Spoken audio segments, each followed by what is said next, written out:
55ರ ಅತ್ತೆ 25ರ ಅಳಿಯನ ಜೊತೆಗೆ ಪರಾರಿಯಾದಂತಹ ಕೇಸ್ ವಿಚಾರ. ಮಲತಾಯಿ ಶಾಂತ ಹಾಗೂ ಮಲಮಗಳ ನಡುವೆ ಇದೇ ವಿಚಾರಕ್ಕೆ ಮಾರಾಮಾರಿ. ಕೈ ಮಿಲಾಯಿಸಿ ಹೊಡೆದಾಡ್ಕೊಂಡಿದ್ರಂತೆ ತಾಯಿ ಮತ್ತು ಮಗಳು. ಶಾಂತ ಮತ್ತು ಹೇಮಾವತಿ ನಡುವೆ ಮಾರಾಮಾರಿಯಾಗಿದೆ.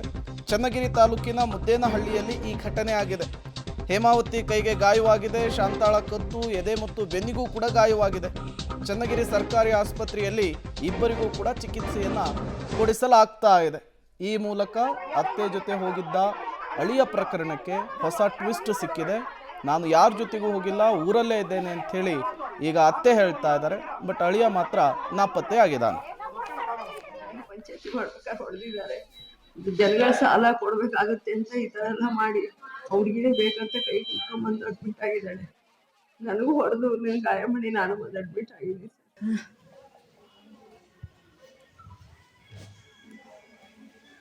ನನ್ನ ಗಂಡ ಇಡೀ ರಾಜ್ಯಾದ್ಯಂತ ಸುದ್ದಿಯಾಗಿತ್ತು ಅಳಿಯನ ಜೊತೆಗೆ ಅತ್ತೆ ಪರಾರಿಯಾದಂತಹ ವಿಚಾರ. ಈಗ ಸ್ವತಃ ಆ ಆರೋಪವನ್ನು ಎದುರಿಸಿರುವಂತಹ ಅತ್ತೆಯೇ ಪ್ರತ್ಯಕ್ಷವಾಗಿ ಎಲ್ಲವನ್ನೂ ಕೂಡ ವಿವರಿಸುವಂತಹ ಕೆಲಸವನ್ನು ಮಾಡಿದ್ದಾರೆ. ನಾನು ಯಾರ ಜೊತೆಗೂ ಹೋಗಿಲ್ಲ, ಮನೆಯಲ್ಲಿಯೇ ಇದ್ದೇನೆ, ಊರಲ್ಲಿಯೇ ಇದ್ದೇನೆ. ಫೈನಾನ್ಷಿಯಲ್ ವಿಚಾರಕ್ಕೆ ನನ್ನ ಮೇಲೆ ನನ್ನ ಮಲಮಗಳೇ ಈ ರೀತಿಯ ಗೂಬೆ ಕೂರಿಸುವಂತಹ ಕೆಲಸವನ್ನು ಮಾಡಿದಾಳೆ ಅನ್ನುವಂತಹ ಆರೋಪವನ್ನು ಮಾಡ್ತಾ ಇದ್ದಾರೆ. ಬಟ್ ಅತ್ತೆ ಪ್ರತ್ಯಕ್ಷ ಆದರೂ ಅಳಿಯ ಇಲ್ಲಿಯವರೆಗೂ ಕೂಡ ಪ್ರತ್ಯಕ್ಷ ಆಗಿಲ್ಲ. ಅವರ ಮೇಲೆ ಬಂದಿರುವಂತಹ ಈ ಆರೋಪಕ್ಕೆ ಸಂಬಂಧಪಟ್ಟಂತೆ ಏನು ಹೇಳಿಕೆಯನ್ನು ಕೊಟ್ಟಿಲ್ಲ. ಮತ್ತಷ್ಟು ಡೀಟೇಲ್ಸ್ ಕೊಡ್ತಾರೆ. ಪುನೀತ್ ನೇರ ಸಂಪರ್ಕದಲ್ಲಿ ಜಾಯಿನ್ ಆಗಿದ್ದಾರೆ.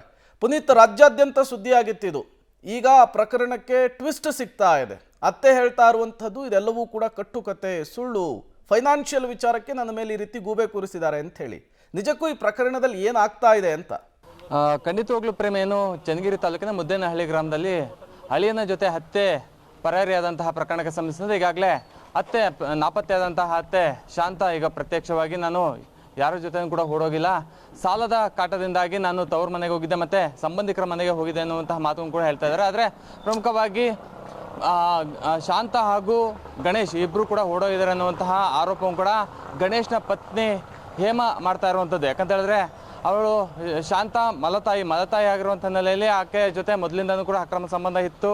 ಆ ಹಿನ್ನೆಲೆಯಲ್ಲಿ ಗಣೇಶ್ ಹಾಗೂ ಶಾಂತಳ ಅಕ್ರಮ ಸಂಬಂಧ ಗೊತ್ತಾದ ನಂತರದಲ್ಲಿ ಅವರು ನನ್ನನ್ನು ಹೊಡೆದು ಈ ರೀತಿಯಾಗಿ ಹಲ್ಲೆಯನ್ನು ಕೂಡ ನಡೆಸಿದ್ರು. ಮತ್ತು ಮನೆಯಲ್ಲಿರುವಂತಹ ಬಂಗಾರ, ದುಡ್ಡು ಎಲ್ಲವನ್ನು ತೆಗೆದುಕೊಂಡೋಗಿ ಪರಾರಿಯಾಗಿದ್ರು ಅನ್ನುವಂತಹ ಆರೋಪವನ್ನು ಕೂಡ ಮಾಡಿದ್ರು. ಮತ್ತು ಅವರು ಸಾಲ ಮಾಡ್ಕೊಂಡಂತಹ ಮತ್ತು ಗಣೇಶ್ ಮತ್ತು ಶಾಂತ ಸಾಲ ಮಾಡ್ಕೊಂಡಿರುವಂಥದ್ದು 10 ಲಕ್ಷಕ್ಕೂ ಹೆಚ್ಚು ಸಾಲ ಮಾಡಿದ್ದಾರೆ. ಆ ಸಾಲವನ್ನು ಕೂಡ ನಾವೇ ತೀರಿಸಬೇಕು ಅನ್ನೋ ನಿಟ್ಟಿನಲ್ಲಿ ಸಾಲಗಾರರು ನಮ್ಮ ಮನೆ ಮುಂದೆ ಬಂದಿದ್ದಾರೆ ಅನ್ನೋ ನಿಟ್ಟಿನಲ್ಲಿ SP ಅವರಿಗೂ ಕೂಡ ಈಗಾಗಲೇ ದೂರನ್ನು ಕೂಡ ಕೊಟ್ಟಿದ್ರು. ಆದರೆ ಈಗ ಶಾಂತ ವರ್ಷ ಬೇರೆ ಜಾಸ್ತಿ ಚೇಂಜ್ ಆಗಿದೆ. ಯಾಕಂತ ಹೇಳಿದ್ರೆ ನಾನು ಯಾರ ಜೊತೆ ಕೂಡ ಓಡೋಗಿಲ್ಲ. ಅದರಲ್ಲೂ ಹೇಮಳ ತಂದೆ ನಾಗರಾಜ್ ಅವರ 3ನೇ ಪತ್ನಿ. ನಾನು 3ನೇ ಪತ್ನಿ ಆಗಿದ್ರು.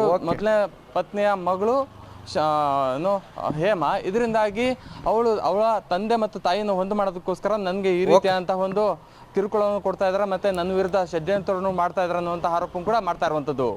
ಓಕೆ, ಥ್ಯಾಂಕ್ ಯು ಪುನೀತ್ ತಮ್ಮೆಲ್ಲ ಮಾಹಿತಿಗಾಗಿ.